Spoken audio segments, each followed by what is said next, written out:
I'm not alone, oh no! Let's hear from my official partner in crime. You know him as Angry Tensai. Please welcome Anthony Aguano! Quintastic, it is an honor to be part of the new Raw reaction. And I will tell you, Quint, you know I love you, but the day will come when I'm going to throw you through that barbershop window. But it's not today, Quint. It's not today. Thank I you will for having me. gladly... Go ahead. Well, I just want to say one thing, Quint. While we're on here, I mean, think about this, man. With all these people listening, we are on the Raw reaction. Think of the greats that have come before us. The Killer Kev, Alex Goff, Mama K, Frank Vaughn, some of the people that have been on. This is kind of like that movie Rockstar, Steel Dragon. I kind of feel like I'm that fan that got pulled out of the crowd and I'm on stage singing all of Steel Dragon's hits. Well, Angry Tensai, I would gladly be your moderate Janetti and proceed to have a severe drinking problem after I go through that window. Well, we have a great show to go through tonight. I think it was a little confusing. One thing I looked at when I said it was just a raw of randomness. There was a lot of different looks tonight. You're coming off a pay-per-view, a lot of things changing. You have the Shield, Quint, taking the tag team and U.S. titles, rolling in tonight. What were your thoughts on what was going to happen tonight coming into it?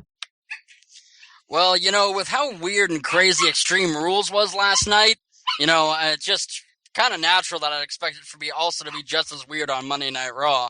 Because a lot of, weird stuff happened, a lot of false finishes, things like that, and we really got a lot of the same on Monday Night Raw. It's really, WWE's in bizarro land right now, my friend.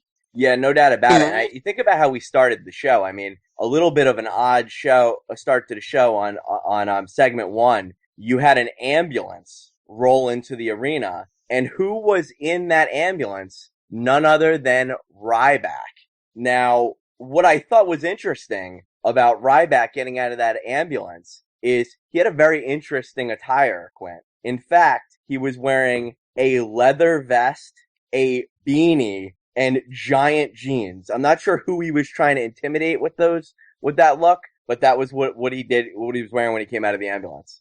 I think that was probably just his best impression in audition to be the lost member of the Village People. Well, there was actually, it's funny. In all seriousness, I have to say, this was one of Ryback's best promos. You had a very strange and odd ending to the pay-per-view world title or WWE title match, where in the last man standing match, we were left hanging with John Cena injured and Ryback just kind of off the screen. Well, Ryback addressed us, and he made point to the fact that Cena is hurt again. And in the process, he ripped apart all of us for being John Cena fans. In fact, he called you, Quintastic One, fat, pathetic, and weak. Thoughts on that? Hey, I might be fat and pathetic, but wait a second. That's not right. Anyway, yeah, actually when it comes to his insulting of not only myself, but all the WWE fans, I actually want to say that I appreciate Ryback for at least letting us know that he plans ahead of time for his inevitable rematch with John Cena, that he's going to send us all to the morgue. Because I don't think the local morticians are going to have enough body tags in stock on a normal business day. He's given them time. Yeah, well, I'll tell you this, Quint. He definitely did an effective promo. In fact, I was talking to Nikolai in chat, and we laid it out. I mean, it was a 6-minute promo. It was very effective. He got over as a massive heel. He's doing a really good job as a heel. And literally, he just came out there and he proposed a match for Payback. And what it's going to be is it's going to be a WWE title in a match, in an ambulance match. Now, for those of you who have never seen one, you can look back to YouTube and see John Cena versus Kane. They had an ambulance match not too long ago. It was about a year ago. At this time, after their Royal Rumble match, this was I think they had it at Elimination Chamber. Mm-hmm. And I recall, I think Edge and Kane had one as well. I don't know if the chat room can correct me on that if I'm wrong. It's going to be an interesting match altogether, but I'm glad that they're not blowing off the feud and Ryback getting cut off by someone new. So we're set with our pay-per-view match, and it's going to be Cena versus Ryback. Thoughts on an ambulance match? Well, the ambulance match is actually one of my least favorite stipulations. Probably right up there with the stretcher match and the amount of ridiculousness that it has. But this is actually a very perfect match for both Ryback and John Cena. Saying that going into it because of the finish from the Last Man Standing match. We were very lucky to not have John Cena tonight just laugh off Ryback and make a dick joke and just hand wave him away. This was all Ryback tonight. And the ambulance match, it's like you said, it's true. It doesn't matter if you're knocked out. It doesn't matter if your heart stopped beating. You are going to get thrown in an ambulance, and that's the only way to lose. So it's going to be a pretty good follow-up match for both of these guys. The only thing I don't like about that match, Quint, and I mean this is obviously one of the most important promos of the show, is I think it's a cop out and an easy way to get Cena a win without Ryback looking horrible. I mean, if Ryback taps out or gets pinned, I mean it's a definitive loss. An ambulance match can have a bullshit ending, and I think it's set up to book Cena to win. That's my opinion. Well, it could go either way, in my opinion. It could be either a cheap way for John Cena to get a win without actually damaging Ryback, or it could be a cheap way for Ryback to suddenly win the title without making John Cena look bad because he didn't legitimately lose. You know what I'm saying? Yeah, I wish if Ryback was going to be booked in this feud and past one pay-per-view, and I love Mark Henry. There's no doubt. I absolutely love Mark Henry. But I don't really understand the booking of Sheamus going over Henry last night, but Henry going over Ryback at WrestleMania. He's almost limping in as a heel to this match. I mean, he couldn't get it done last night. I'm not feeling Ryback has a chance, unfortunately. And I do like Ryback as a heel, but that's the ambulance match. So yeah, then Quintastic One, we see a little scene that Paul Heyman's next client will be revealed tonight. So that was a little teaser there. And we were all wondering who could it be. Monday Night Yawn in the chat room said it's going to be Rob Van Dam. I thought that was interesting. And we move on to the next piece. And what I thought was interesting before our first match is one of the truly game-changing moments of WWE in this year happened right now on May 20th when they announced that Sonic will introduce 25 shake flavors, including peanut butter cookie, which will be half price from 8 to 11 with the other 24 flavors. Thoughts on Sonic shakes? Man, I love me some Sonic. I love that happy hour. I know some people aren't fans, but my wife and I severely miss that place. So our first match was Fandango, Wade Barrett versus Jericho and The Miz. Yeah, when it comes to this, apparently what happened in this match is that in the middle of the fight, Fandango's theme plays in the middle of the match, and he just spontaneously breaks out into Fandangoing, and Wade Barrett is left to the wolves, so to speak, and Miz and Jericho proceed to squash the hell out of him. But I seriously think that Fandango needs to get that spontaneous dance problem in his brain checked out.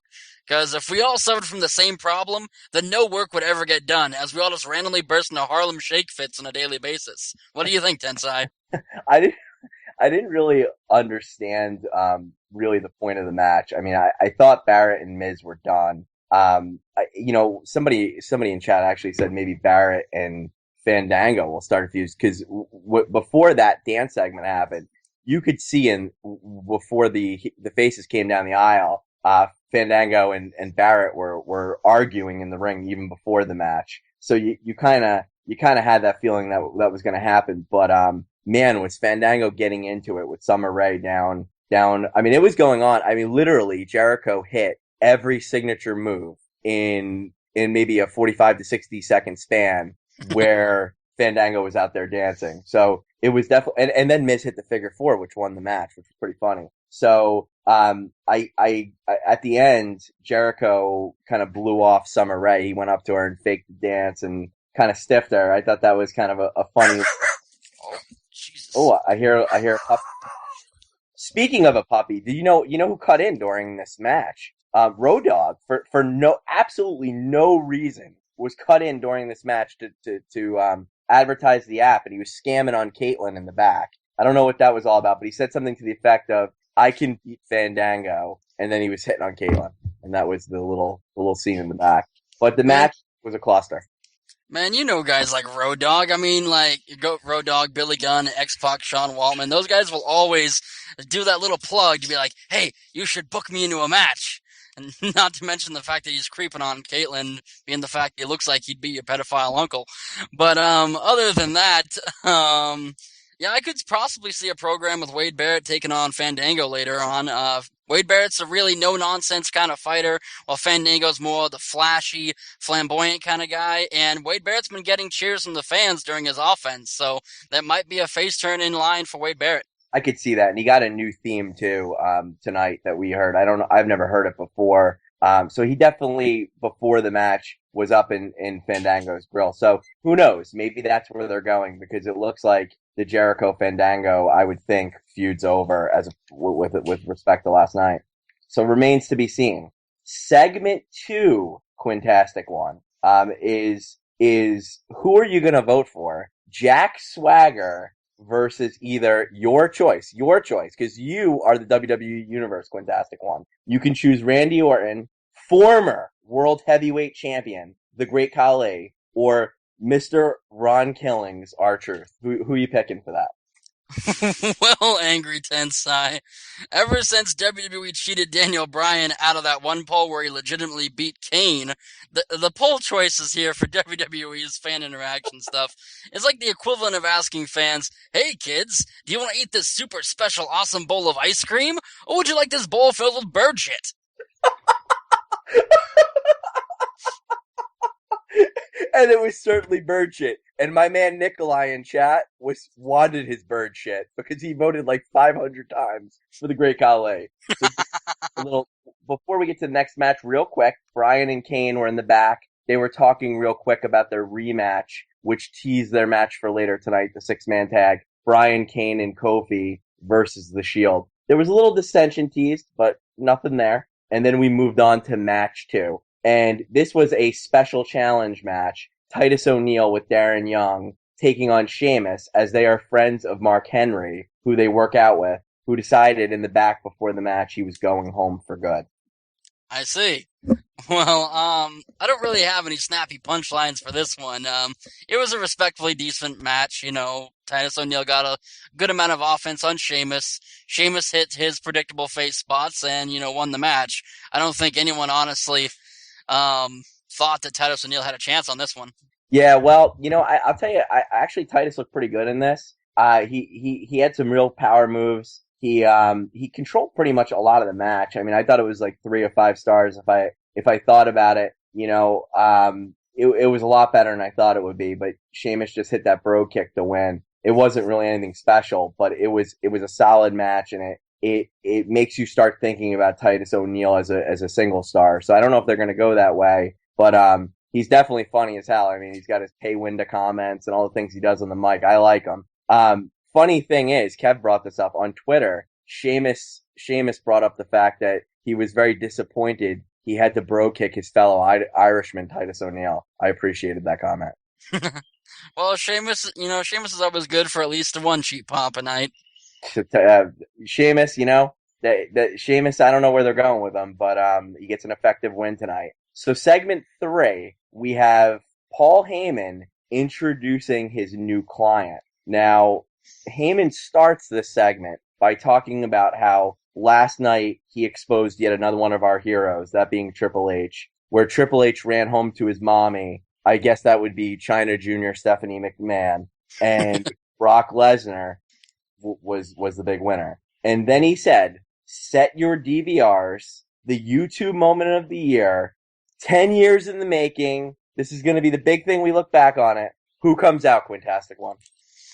None other than formerly Michael McGillicuddy, but now going as Curtis Axel, which of course Paul Heyman later attributes. He breaks it down that Curtis, due to his father, Kurt Hennig, then the Axel coming from Larry the Axe Hennig, his grandfather. But, Curtis Axel is as hard as Paul Heyman was trying to sell this.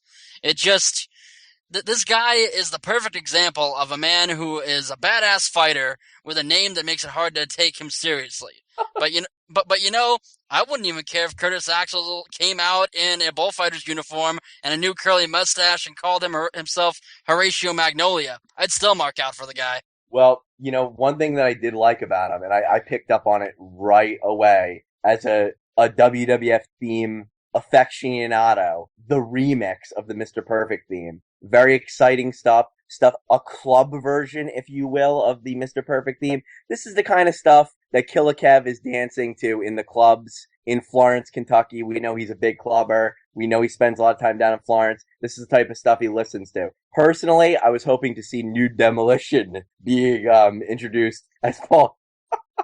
I can't do it. I can't do it. Paul Heyman's special guys, but he did say that there will be a new brand of respect, and with respect, the name was formed from Kurt Hennig, Axe Hennig, Larry the Axe Hennig, and that's how they got this name. So Triple H immediately comes out, cuts off McGillicuddy, Hennig, Axel, whatever you want to call him this week, and he completely cuts him off and says, "Let the adults speak." What was your thoughts on introducing this new character, investing that time, and then immediately Triple H makes a comment like that? I would like to get your thoughts on that.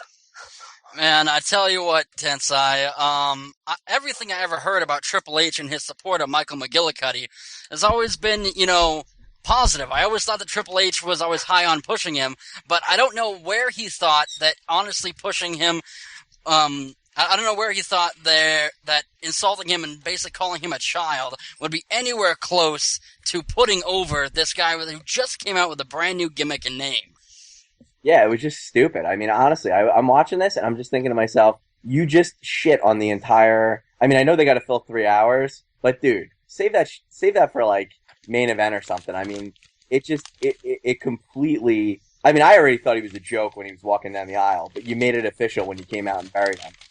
But they book a match for later that night: Triple H versus Axel Rotten or whatever they're calling him. But when actually I thought I was going to make it through the New Demolition comment without laughing, but I just couldn't do it. So it is what it is.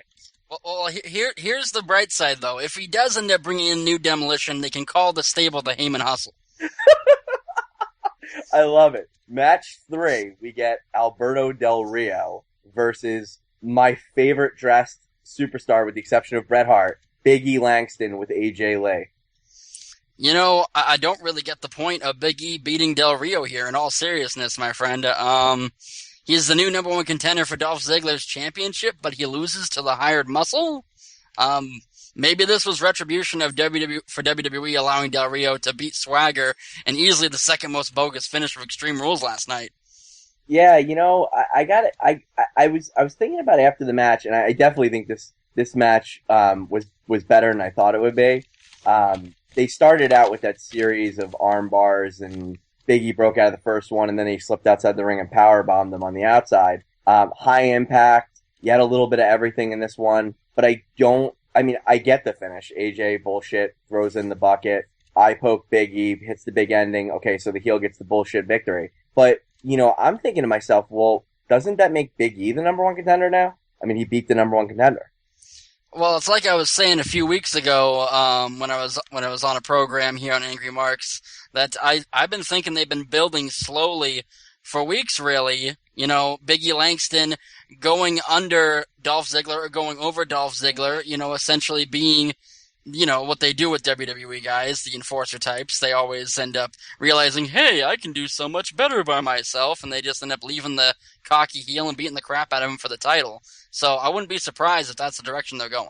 Yeah, I mean, the only thing I think about is, you're trying to build up, like, to your point, build up another match, and I mean, they could have done this at a different point. I mean, they got to book their way out of this now, so I think they're kind of doing things in reverse, and honestly, I don't think Big E's even effective as a heel yet to turn him face. I mean, that's kind of, you can't, if you go heel versus heel, Ziggler is going to be the face. Is that what they're trying to do? I absolutely think not. So there is going to be some fallout out of this. I don't know what it's going to be, but I was definitely, like you, extremely confused by what the point of it was. Outside of the fact that they had that little BS exchange, I mean, Big E kind of manhandled them, I thought. I mean, it was funny, though. I mean, I didn't think Big E was going to be able to wrestle this much of a quality match. I know it was quick, but, I mean, and I'm not making a joke here. It looked like he gassed in his intro. I mean, he was huffing and puffing. I'm not joking. I'm being dead serious. But he actually, I thought, put on a good match. So, it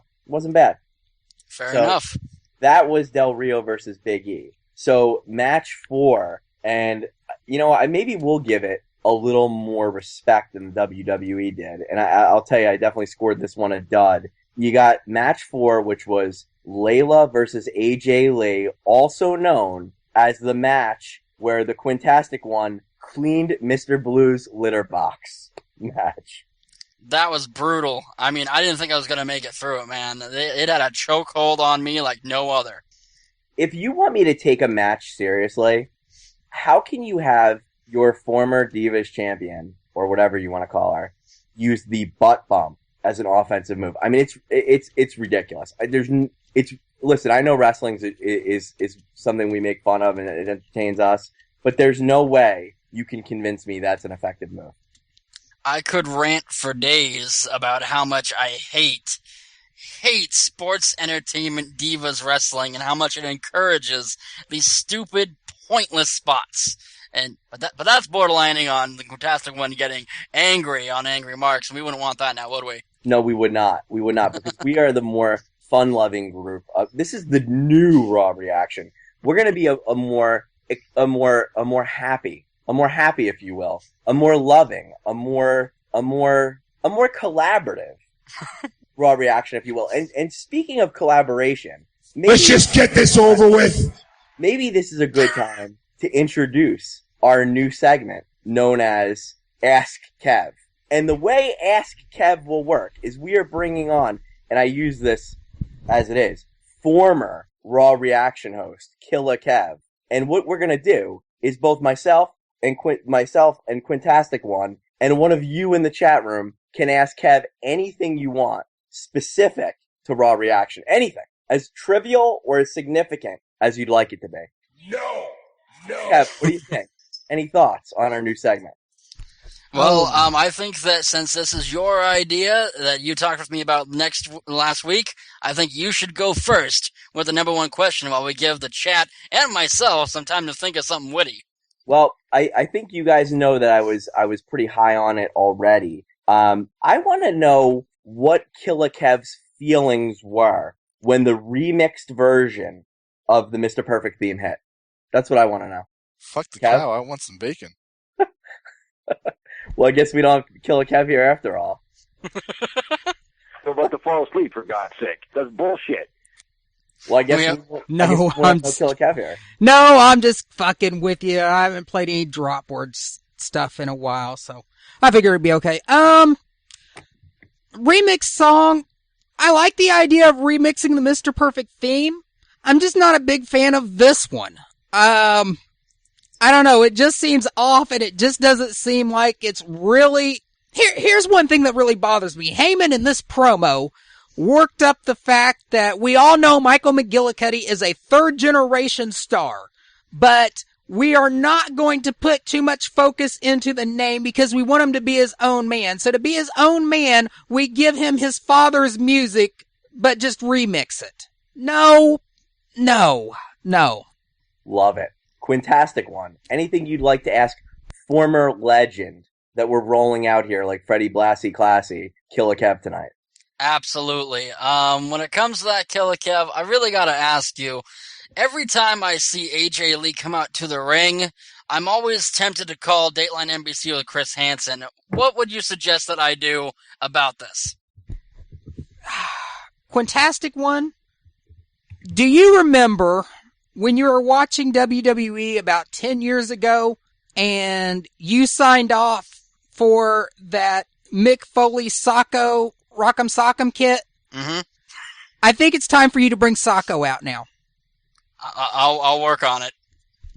Well, Kev, and you take them and you paste a picture of AJ Lee right on the sock, and then you go off into the closet and you don't tell us about this ever again. You have no problem with that. Well, we love it. We love it. Kev, you know what? I was going to ask you a question from chat, but everything in chat is so graphic and horrible that even I wouldn't read it on air. So, you know what? I want to thank you for Triple H-ing us, because we are the Curtis Axel. Thank you, Triple H, for coming on here and saying a few words. We appreciate it. Did you see that coming? So it was good to have old Killer Kev on, who's our little bit of credibility here. former legend on Angry Marks, and we plan on improving the Ask Kev segment here on Raw reaction. So more to come. So match 5, another match that really got no press and no burn, but we figured out real quick what the point of it was. Zack Ryder versus Cody Rhodes, no intro in the ring at this time. What were you thinking when you saw that, Quintastic One? Well, I mean, I know that usually if you start a match and there's a guy already in the ring, he's obviously a jobber with no entrance. He's about to lose a match. But in this case, we had two guys that, to be fair, have both lost their fair share of matches over the past couple of weeks, just deciding to start the match. And, just continuing this line of WWE Bizarro world going on. It's just another thing that just made me scratch my head. Yeah, they're definitely trying to change Ryder's look. I mean, he kind of looked like he had that Kurt Hawkins look going, and you knew he wasn't going to win the match. He got in a lot of offense at first, but Cody Rhodes made quick work of him. During the match, we saw Ryback watching them before the end of it, and lo and behold, after Cody Rhodes hits the beautiful disaster, out comes Ryback, who changed his clothes, by the way, into his gear. He got rid of the beanie and leather vest, and he absolutely decimated Ryder. Any thoughts on that? I mean, Jesus, after the beating that Ryback gave Zack Ryder, I wouldn't be surprised if that ambulance actually took him straight to the meatpacking warehouse, where he would have been wrapped in cellophane and sold at a local farmer's market as a slab of Long Island iced beef. Well, what's interesting is Zack Ryder actually did something that's very hard to do when you only have one match in a given night. He put two separate people over completely as dominant to him. So he loses two matches essentially and has a new look, and no one gives a shit. Zack Ryder. Congratulations, Zack. So Zack Ryder, you know what? Zack Ryder, and as far as the whole internet thing goes, Zack Ryder sucks. I've always thought he sucks. I think he sucks, and that's that. And speaking of sucking, we move on to the next match, and this is not a full team that sucks, because I believe in 2/3 of the Shield. We have the new tag team champions, the new United States champions, Roman Reigns, Dean Ambrose, with the little guy that kind of looks like CM Punk, taking on Team Hell No and Kofi Kingston. Well, first of all, also, the Shield had a brief promo before this match. And, I really gotta ask you, in 100% seriousness, who let the dogs out, Tensai? I don't know exactly what you mean by that, but, I mean... Well, let me elaborate then. With all these dog puns from the Shield, you'd think that their bark was bigger than their bite. Now, we know that's not the case. I'm just saying that at least Kofi Kingston and Team Hell No looked like they had a bone to pick with them. Unfortunately, we would find out in this match that they were barking up the wrong tree and bit off a little bit more than they can chew. You know what? I actually didn't think this was going to be that great of a match, and it was an awesome match. It was a very athletic match. It was a long match. WWE clearly trusts the Shield, and they gave them really the main airtime and the big spot on the show, and they're building around these guys without a doubt. And I don't know who they like and who their favorite is, but it appears to be all three of them, because they are going over anyone and everyone. And as a team, this is the most effective booking I've ever seen. And I'm not a big fan of Rollins, as you know, but man, have I been just captivated by Dean Ambrose and Roman Reigns, especially Ambrose. But these guys are really strong workers, and they saved Raw, which was a horrible Raw up until this point. This match delivered. You're not kidding. I mean, for serious, this match turned the crowd on. Like, they were just like a light switch. It's like they got so into this, and I actually was into this match as well. There was actually a spot in which I thought, for just a brief moment, despite all my smarkiness, when Daniel Bryan and Kofi Kingston hit their dual dives to the outside and left Kane and Roman Reigns in the ring together, I thought for just a moment that Kane was going to put away Roman Reigns and beat them. Like, that's how good this match was and how good the storytelling was. So I got to give WWE at least props on this one. Yeah, I mean, I wouldn't go that far. I mean, as far as I thought they could lose. The way I've been thinking about like what's next with the Shield, how you use the Shield, and this is a good example. I think in their team matches, you just can't beat them. They're going to use the singles matches as a way to trade wins, if you will. And I think we saw that with Undertaker and Ambrose Mm-hmm. after they beat the Brothers of Destruction and Bryan. So the whole thing in this match is they isolated Kofi, Daniel Bryan went crazy. Then they isolated Daniel Bryan, Kane went crazy. What I liked last night, and what I would like to see with a match like this, go all the way with it. Go to more tornado matches with these guys because these guys are so talented. I mean, they can entertain the whole damn arena, with their work. So I'm pleasantly impressed with the impact these guys have made. Definitely. You won't hear any disagreement from me there, man. Now, I got to ask you, Quint, about what's next with these guys. Now, U.S. title, tag team titles. What do you see each member of the Shield doing with these titles? If you had to project out. Man, when it comes to the tag team titles, I just have the sneaky suspicion that the only way they're going to lose those titles is if, two random main eventers like John Cena and say, Sheamus just teamed up out of the blue and they just have to do the whole two singles competitors be like a brief tag team for a month just to take it off of a dominant tag team.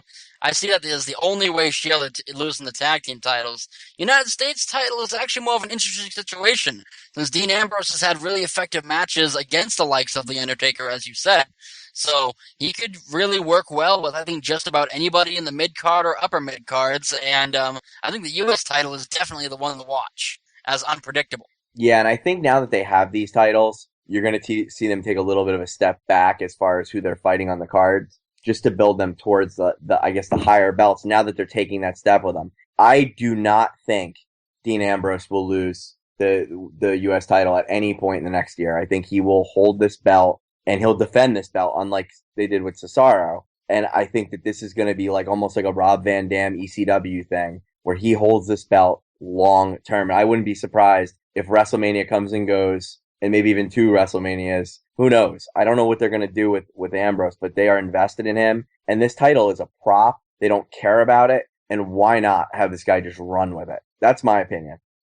Well, that'd be very interesting to see. I don't have as much faith in his title reign as you do, but I do definitely think that it's going to be great for elevating Ambrose to the next level. Absolutely. And as far as the tag belts go, this is a belt I can see them dropping in the next couple of months. I think there's just too many tag teams they can form that. I even thought tonight when I saw Jericho and Miz together, I was like, maybe they'll do something with that. I don't know why they would, because you have Jericho for a limited time, but there's so many guys that were part of tag teams that are just kind of hanging around, like R-Truth, for instance, who we saw earlier in the vote. You have R-Truth doing nothing. You have The Miz doing nothing. Awesome Truth was a pretty entertaining team, and they both were near the main event picture. You could have them feud in a very entertaining feud, I think, with the Shield, and I think you're going to see higher profile tag teams feud with the Shield. And to Ian Clark's comment, yes, I know Jericho and Miz were already a team. That was my point. My point being is you need to reform tag teams to compete with these guys, and you can't put them against tons of funk. You can't put them against primetime players. These guys are on another level, but you have all these mid-card to main event guys that I think you can possibly book with them. So there's a lot of potential, I think, with the Shield as tag champs. Yeah, So, that's really just the beauty of having them all as champions right now, is just the fact that anything can happen right now. The book is wide open with this fresh stable having fresh titles. yeah, I agree. Well, you also had three prominent members of the roster on the other side of the fence, and here's where do we go from here? You look at Kofi Kingston, and I think his work rate has always been solid, but over the last 2 or 3 months, I mean, he's been off the page. I've really enjoyed his work. I think he's really stepped up his game. Any thoughts on where you think he will go from here? I try not to get too excited about Kofi Kingston ever since his feud with Randy Orton, because, I mean, every time this guy gets red hot, it just, like, kind of fizzles away after a month. So it's like, he's inconsistent in my book. Not necessarily with his work rate, but just, like, how the fans take to him. So I'm just gonna let Kofi Kingston have a couple of good matches with Dean Ambrose, and I don't see him trading the belt off of Ambrose anytime soon. He's just going to have to move on to somebody else. Right, yeah, there's no way Kofi's getting that belt back. But I do think we are going to see Team Hell No, unfortunately, feud again. I think they feuded before they became a team, and I think that's going to be that's going to happen eventually. And you kind of saw scenes of it in their backstage segment before this match about who's the weak link. So I think that might happen as well. Yeah, I mean, it'll either happen like that, or they will still play up the whole anger management thing, and they'll do the whole Booker T and Goldust thing where like they'll challenge for the belts, and if they lose, then they have to break up as a team kind of thing. So they'll either go about their own ways amicably, but I think you're much more correct in thinking that this is going to end in Daniel Bryan and Kane going at each other's throats. Absolutely. Well, we should definitely take a second to recognize all the chat room users tonight who are on the Angry Marks chat board tonight. Usually a lot of people download on iTunes or they listen via the pod webcast, but here's who's in the chat room. I always like to see all the different names. You have Killacav, who we know. You have the boss Stevie J, Nikolai, Sierra 92189, Dag Dog. You have the mysterious guest 313. We have Helmick, Ian Clark, King J, Matador, Monday Night Yawn, Nokatan, the Quintastic ones in chat, Rudy Poo, and the great, the legendary, the co-host of the Impact Implosion, the Seth Draken. Quintastic one. What do you think of that lineup of people? Man, I just really got to thank all you guys for tuning out for the chat here on Monday night for our first ever Raw reaction between Angry Tensai and myself. But, we're missing somebody here. I just can't help but feel as if we're missing, like, a mic of Polandacity, if you know what I'm saying. You mean Mike 315? Absolutely. You know, I gotta tell you though, seeing the lineup tonight, it almost gives me a semi. And if we had Mike Poolin in there, I'd be full bore. Great stuff tonight. Thanks, chat room, for joining. Also, next up, we have a backstage segment. And Quintastic, this is a backstage segment right up your alley. A bald fat man named Larry comes into the back room with Triple H, and he says, "Hunter, the doc says you can't compete tonight." And Triple H says, "Well, you tell the doctor, Larry, that if he wants to keep working here at the WWE, he'll let me compete." Any thoughts on that segment? I thought of you when I saw that segment. Well, you might have been thinking of me because that was me. I actually, I take exception to you calling me fat there because I thought my shirt was rather slimming. But other than that, it was really just a treat being next to Triple H there and him just like treating me like I'm just a sack of shit. That was great. Fantastic. I can't believe you broke kayfabe. I cannot believe you broke kayfabe. But you know what? I'm sorry to cut you off there. We will not have that from this set of Raw reaction hosts, right? I was done anyway, my friend. Okay, don't be ignorant. Next segment, we have Natalya and Caitlyn in the back. And honestly, I don't even know what the fuck they were talking about. You had Caitlyn and Natalya in the back. What were they doing? This is at a point where, thankfully, my stream was dying, and I didn't have to actually see what was going on. But, every time you see Caitlyn and Natalya, talking to each other backstage, you can really just imagine two harpies speaking in Spanish to each other, and, nobody understands what they're saying. Yeah, I think it was something like this. I think Caitlyn was in the back, and, a little guy in a pimp suit ran up to her and said, Mr. Luger, what are your thoughts on a match with Von Killings at Super Brawl Saturday or Super Saturday? It's something like that, but they cut to the next. Super Brawl? Super Saturday? What is it? I don't know what it's called. What is it called? Super Brawl Saturday. Super Brawl Saturday? I don't know. Love it. Your shirts are too damn tight, Billy. Hey, Tenzai! Tenzai, by the way, I was talking with Devin Sturgis this weekend. He said, if you got a picture of him, because he's all out of gimmick pictures, if you can find a gimmick picture and mail it to him, he'll autograph it for you. Are you serious? I'm serious. I love that guy. I still want to know why his gimmick was a pimp, but hey. Well, Anyway, maybe we'll get him on the show someday to explain it. if you get him on the show, I would love to interview him. Okay, I'll see what I can do. I'm not making any promises. He's a busy man these days, but... Oh, I mean, he's a Super Bowl Saturday guy. Mr. Killing's Mr. Killing. Anyway, match 7. We have the Jack Swagger Dream match.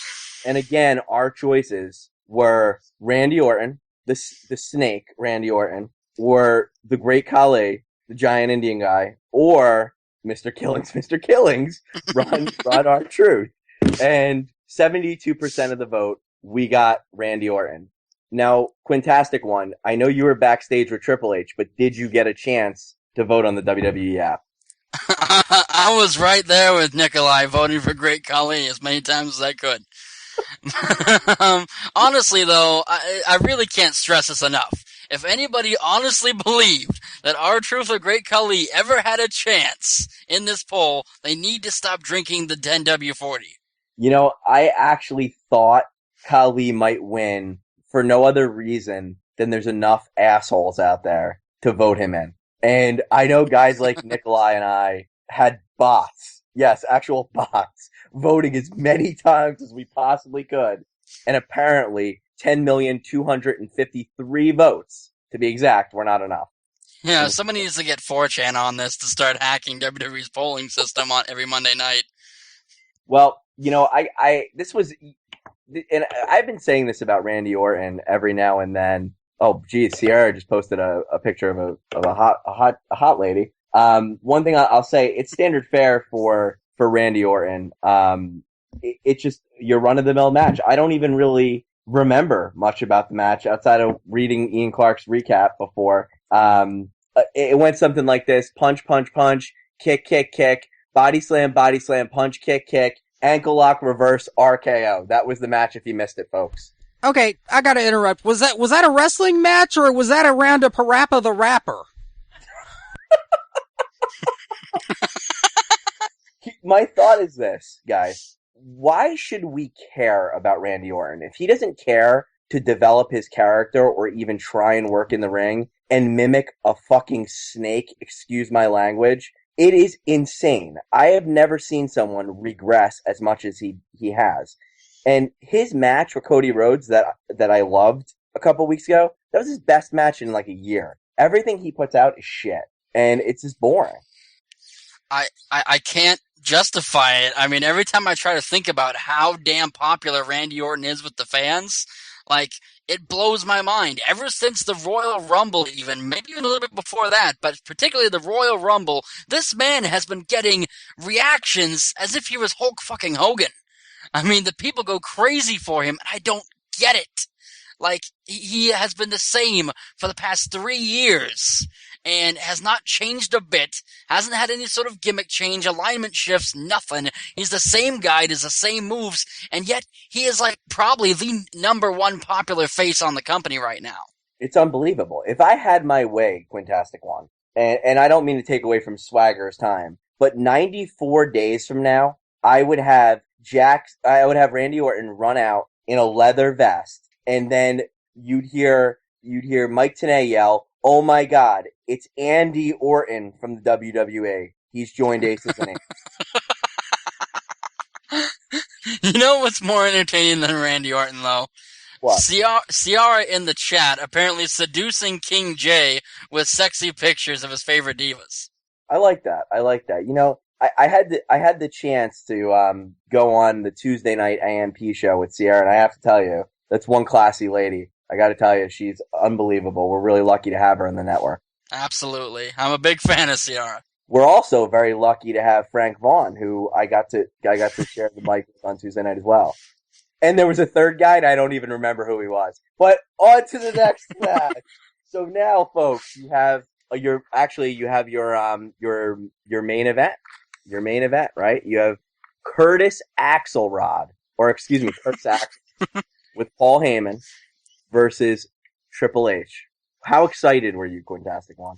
Hey, well, you know, I wasn't thinking about this too much due to the fact that, Axl Rose pretty much sold Triple H's slap earlier in the night as if he just got shot by a shotgun. So I wasn't thinking too much into this, especially with only like 4 minutes left to go before the program was over. But I have to say, after the match was finished, this match was WWE's greatest tribute to The Simpsons I've ever seen. When I saw that Curtis Axel was playing the part of Homer Simpson to Triple H's Dredrick Tatum and just allowing Triple H to punch himself out for the victory, I knew this was going to be something special. Well, Axel, which I loved, and there's just limitless material on this guy without a doubt. But Axel, he actually was playing games, like laughing in the corner before the match started with Triple H, and I'm just thinking no one even knows who you are outside of a bunch of people that watch NXT, and you're the guy that was in the tag team that held the tag titles for like a year, but you never defended it. And you were with the other guy, the lawyer guy, and you kind of suck. And you're going to come out with Triple H, and you're just going to kind of laugh at him, and you're going to play around, and you're in the main event of Raw. His ring psychology sucked, and I've heard a lot of good things about him. I don't like him. I don't think he's got anything. I think he's got no game. Well, Tensai, when it comes to that, you've really got to try some of Paul Heyman's Kool-Aid sometimes. It has some real adverse effects on you. Well, here's this. Let's talk about Car Axel or whatever you want to call him. Let's talk about him. Let's break him down a little bit. Let's do a little raw analysis on him. Okay, I've seen him on the, like we said, the new Nexus tag teams. We know he can't work on the mic. He sucks, and he sucked tonight. His big chance to talk on the mic. He's not really that athletic, I don't think. I mean, I don't see him doing anything crazy in the ring. He doesn't stand out. He's got the Daniel Bryan beard going for him. What is so great about this guy? If this guy wasn't the seed of Kurt Hennig, he would not even be on your TV. He would be an afterthought. He's a nobody. He's nothing. And who is one of Hennig's best friends? Brock Lesnar. Who's one of Brock Lesnar's friends? Paul Heyman. So they're pushing this kid for a favor to his daddy who they were friends with. This guy is a nobody. And he should have never, ever been near the main event of Raw. Just like all the people who are thinking, Angry Tensai, Anthony Iguana, this dude shouldn't be near Killer Kev's show Raw Reaction. Well, that's exactly how I feel about Curtis Axelrod, whatever his name is. Billy, what's his name? Well, as much as I'm really a fan of Mega Man X and Zero, Axel was a respectful character in his own right in the games. And for Michael McGillicuddy to really pick that up is truly, it's a nice tribute. It's a nice try. But I think the reason why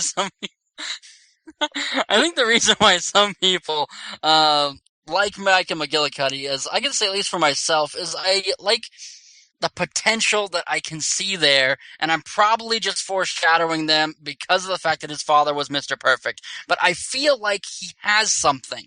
I want there to be something there, but I mean, when you really look at it objectively and see every match he's been on in WWE Raw, he really doesn't do a lot. He doesn't really have dynamic signature moves. He doesn't really have a catchphrase. He's just there. And I really want there to be more for him. And that's why I was really suggesting that he become the private investigator to Officer David Otunga on the Sweet and Sour Report. But unfortunately, WWE went with a different direction. They did. And you know what? As I remember, now that I think back on McGillicuddy, what's he known for when he was carrying around one of the penny titles? He had the backwards hat. That was his big breakaway. I'm not going to be vanilla. I'm going to wear my hat backwards. So maybe he's your Bart Simpson. I don't know. But you know what? I'm not a fan. I think they wasted a good opportunity to bring up somebody interesting and align him with Heyman because I don't see this guy going anywhere. Think of how many Raws, no, in all seriousness, think of how many Raws he had with the tag team titles to show something. Him and Otunga legitimately did get a lot of airtime. If you go through all the Raws, they had a lot of matches while they were champions, and he didn't do shit.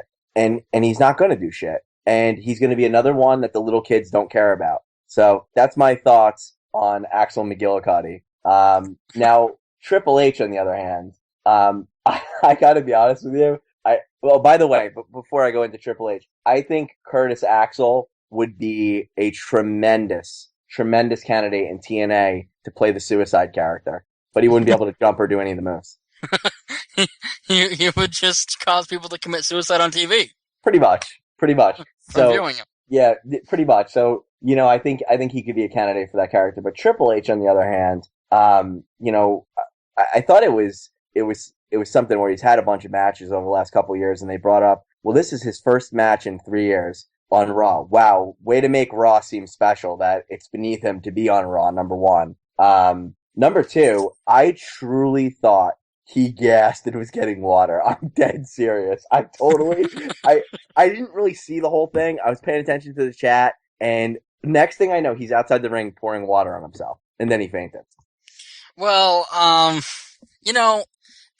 just, it really irritates me, and I'll tell you why. And it's because, this seems to be the cool new thing for WWE to do recently now, that if a face is, pardon the political term, too big to fail, essentially, then he'll just end up either punching himself out, or he's too injured to continue the match. Like, now instead of having a heel at least get, like, a cheap roll-up victory, or a low blow, or, like a thumb to the eyes, like anything, like a DQ or a count-out, it's like, they can't get anything now, because now the face is just too big and too popular, and he's injured, the doctors won't let him continue, and it's just complete and total bullshit.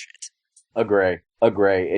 And you know what accentuates it, Quintastic One? The thing that I hate more than anything on Raw, anything, the contrite announcers. Maybe I could do it here. This is a serious injury. I really hope John Cena is going to make it out of here.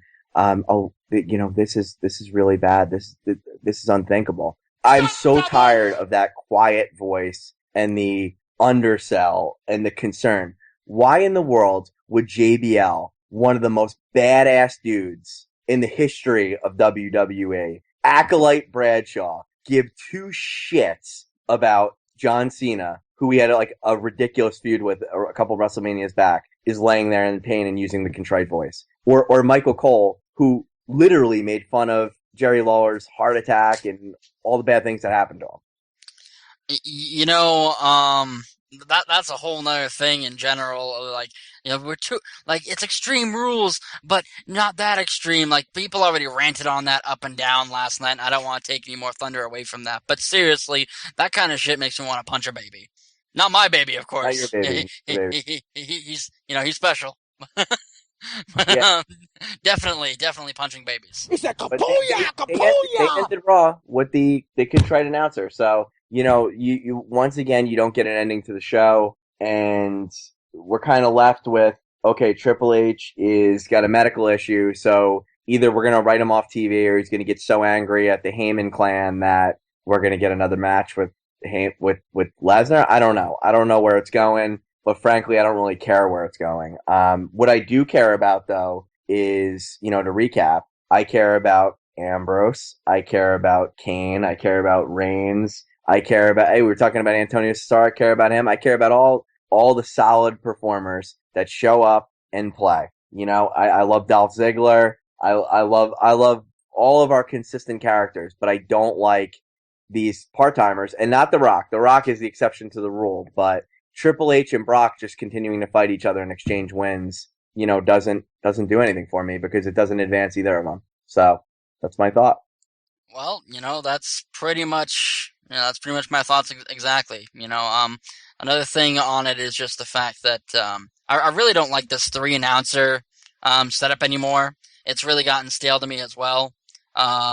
Having 2 faces and 1 heel, it's not working out, because it just aids in that contriteness. It's just like, now you have the 2 baby faces already whining, and then you have like the heel doing it too, just so he doesn't seem like too much of a dick. Because if you're not going to have a heel announcer, then like, why bother? Right.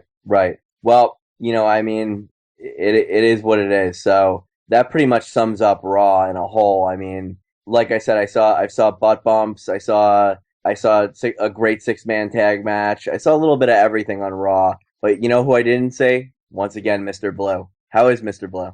I have no idea right now. Mr. Blue is missing. Oh, wait. He's right behind me. Fucking ninja cat. Yeah. Well, so, there you go. Before we wrap it up, I definitely want to say, Quint, it's an honor to be on air with you. We definitely had a good time. It's like talking to an old friend, so I really enjoyed our time. We're going to do it again next week.